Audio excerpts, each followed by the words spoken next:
Good morning, gentlemen. I'm going to talk to you again about certain events, and we all know that the life in this world is very precarious, and events take place without your knowing. And let's have a look at what's going to happen in Iran. Donald Trump, as you all know, has called a pause after 4 months of bombing of Iran, rather after a sustained night bombing attack for 13 days. He said, let's have a pause. And the reason given is, I think what I've come to know is that the Americans were running short of stores for the battle. That means the missiles and the drones, they were running short, and they wanted to stop the war because they needed these stores for some of the combat which may come up against China or Russia later on. So this is actually the fact, but it's got another flip side. It shows that even just after 4 months, if America cannot continue a battle, then America is in dire straits. How is a nation going to dominate the world if after 4 months it gives up fighting just because it doesn't have the stores? This is a very sad occurrence as far as America is concerned. And as far as Iran is concerned, I think Iran is at the end of the rope. There is an attack on Iran from the Kurds, and inside Iran there is a lot of problem. People are fighting, and the Revolutionary Guards are having a tough time. And I'm told that even some people who were to be publicly hanged were rescued by mass crowds. So Iran is in trouble, and there could be a regime change. But that doesn't mean that America is going to win the fight. Because the enmity which has been sowed between America and Iran is so deep now that I cannot ever imagine that the rift would be closed or healed. There is no chance at all. The Americans did a plunder by killing Ayatollah Khomeini on the very first day of the battle, and then they had targeted killings of the generals and the leaders of Iran, and I'm told that more than 100 top leaders were sent to the next world. So even if this present regime changes and another regime comes, I don't think Iran is going to forget or forgive what has happened. And Iran is going to remain as a belligerent nation even if the clergy regime goes away. And the other nations in the Middle East, the GCC nations, must beware, because they are the ones which are going to face the brunt of Iranian anger in time to come. Now, it's a very precarious situation. The GCC countries reluctantly went into battle against Iran, but Iran regime was so dogmatic, so religiously inclined, that they decided that they would attack all those countries who were giving refuge to the Americans, in the sense they had tied up and given their air bases to the Americans. And Iran took that as an insult, as an affront, and they attacked those bases. And as far as I understand, most of the bases have been severely damaged, and the Americans have suffered tremendous amount of casualties. And it's also a fact that the American air defenses of their airfields were not very, I would say, 100% foolproof, and one or two ICBMs and missiles did get through. Now, what is going to be the situation in time to come? As I've already told you, there could be a change of regime in Iran, but it doesn't mean that Iran and America is going to be friends.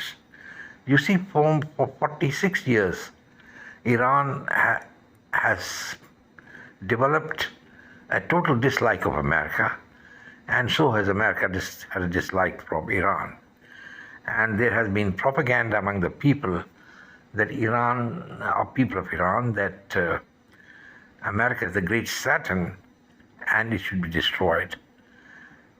I do not know what is the reason that the Americans didn't attack Iran for the last 46 years. Once the hostages had been released, there was ample ground for America to move in against Iran because that time the sympathy of the world would have been with the Americans. And had they intervened at that time, the whole concept of battle would have changed. And Iran at that time was not very strong. But I have not been able to understand what is the precise reason that the Americans at that critical juncture didn't intervene. And they didn't do it for the next 40 years. And that is a fact of history, and I think one of the big blunders which America considered.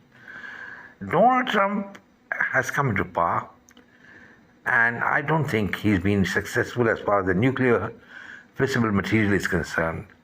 The American contention that they wouldn't allow Iran to have the nuclear bomb, I think is a little hollow, because they have allowed Pakistan to have a nuclear bomb. And Pakistan has got about 180 or 190 warheads. So it is a moot point why the Pakistanis were allowed and they did not give any permission to the Iranians. That is because Iran started off on the wrong foot, I think, by capturing all the diplomats, who had diplomatic immunity and holding them hostage for at least two years plus before a large sum of money was given by Ronald Reagan and the hostage was released. But that was the time to strike at Iran. It would be a revenge act and the world would have supported the Americans. Now, as it stands, I don't think the world is entirely behind the Americans in the attack on Iran. There are so many people having some sympathy for Iran, and that is very sad. Because one thing is the fact that the Iranian regime was a gangster regime. It executed its own people, and any regime which executes its own people cannot be called a regime which follows the path of Dharma. Dharma means the path of truth. And certainly not what Islam preached. This is not the way battles are to be fought or the people are to be ruled.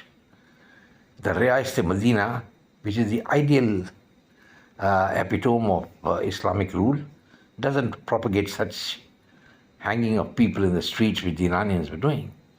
But then, when all this was going on, the Americans were sitting silent. And that is the mystery, the sad part of the entire thing. So now, gentlemen, the birds have come home to roost, that's all I can say is. The GCC countries were all the time thinking that America is the big powerhouse and they're going to defend the GCC countries from any country, including Iran, in the event of a war. And they have now seen that after 4 months of fighting, the Iranian regime has still survived.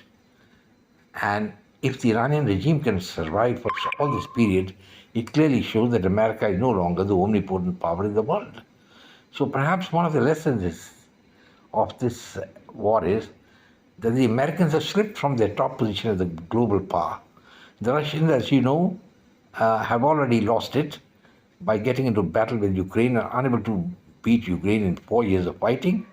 I mean, it's a big slap in the face of Vladimir Putin. And China, as its economy is going down, but China is the winner as far as the fight is concerned. The Chinese are pragmatic. They haven't fought a war after 1979, after they gave battle to the Vietnamese. They're very clever. They don't want to fight. They want to have their cake and eat it too. And the Americans foolishly have been fighting, and they have been supporting defunct organizations like NATO. I couldn't understand what the American army is doing, 80,000 sitting and doing in Europe. I thought Donald Trump had more sense, but it didn't happen that way. And the Americans outstretched themselves. Their budget is way above what they're supposed to have. And the fact remains that this has contributed to the American slide. The defeats in Afghanistan and Vietnam as part of it, part of history, you can't help it. But this war in Iran may be considered as a victory for America. Maybe the regime will change, will be go, and Iran will be, in turmoil. But the fact remains, again, that the Americans have totally failed here. And how are they going to change the mind of the Iranian people, the enmity which they have for the Americans? So, gentlemen, I think I will close now. I will say goodbye. And the fact remains that America actually, by fighting Iran, bit off more than it chew. There was no proper policy as how you're going to face Iran, because there has to be a psychological warfare to win over the people. And to win over the Iranian people, there's the only way is to let them feel that America is a good country. But now the propaganda has been so severe, and the Iranian people are not going to forgive America at all. An average Iranian is not going to be pro-American. That is where America is going to lose out. And on my view, it's a defeat.